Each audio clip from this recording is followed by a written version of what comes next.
m'appelle Fabienne Ligier, je suis professeure des universités praticiens hospitaliers en psychiatrie de l'enfant et de l'adolescent, donc enseignante à la faculté de médecine de maïeutique et des métiers de la santé de Nancy, Université de Lorraine. Bonjour, je m'appelle Bernard Cabut, je suis professeur de psychiatrie de l'enfant et l'adolescent à Nancy, à la faculté de médecine, maïeutique et des métiers de la santé.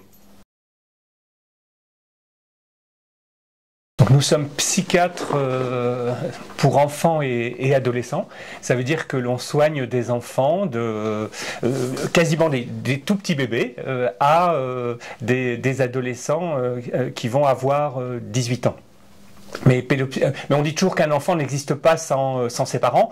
Donc même si on soigne les enfants et les adolescents, très souvent on accompagne aussi les familles dans leur quotidien face à leurs difficultés. Alors notre spécialité est très diversifiée et très vaste, et je pense qu'elle est très riche aussi, qui s'appuie énormément bien sûr sur la clinique, sur la rencontre de l'autre. On est dans des contextes d'entretien avec des enfants et avec leurs familles, mais aussi avec toutes les personnes qui entourent ces enfants-là, donc avec les partenaires. C'est pour ça qu'on est un métier de réseau, qui peut être à la fois une activité intra-hospitalière, une activité ambulatoire de consultation ou d'hospitalisation à temps complet. Et puis bien sûr, c'est une activité qui peut se réaliser en activité libérale. Alors dans divers champs, en libéral, Bernard, tu parlais du médico-social par exemple. Oui, quand on est pédopsychiatre, une grande partie de notre travail, c'est ce qu'on appelle les troubles neurodéveloppementaux, des enfants par exemple qui ont un autisme, qui ont un retard pour écrire ou calculer, et ces enfants-là, des fois, ont besoin d'éducation spécialisée, ils auront besoin aussi de soins psychologiques, des fois de médicaments, et on est un petit peu à l'interface entre différents systèmes de soins scolaires, médico-sociaux, évidemment les parents, pour faire que le gamin ait un parcours le plus normal possible et le plus adapté possible à ses difficultés.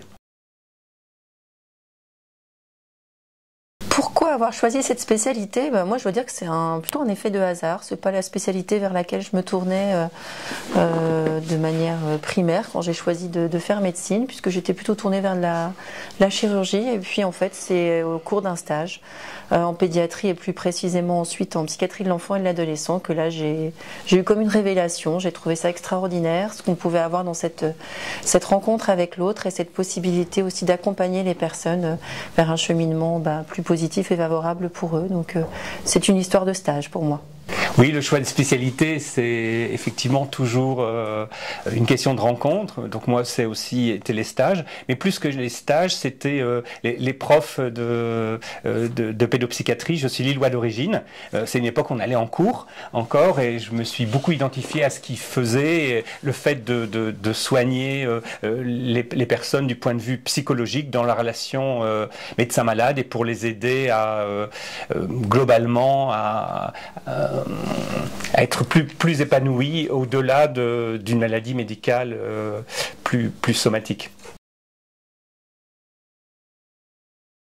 Donc si on a un conseil à donner aux étudiants qui seraient intéressés par cette spécialité, c'est de venir en stage, de venir la découvrir, parce que c'est comme ça qu'on se fait vraiment une idée de ce que ça peut être.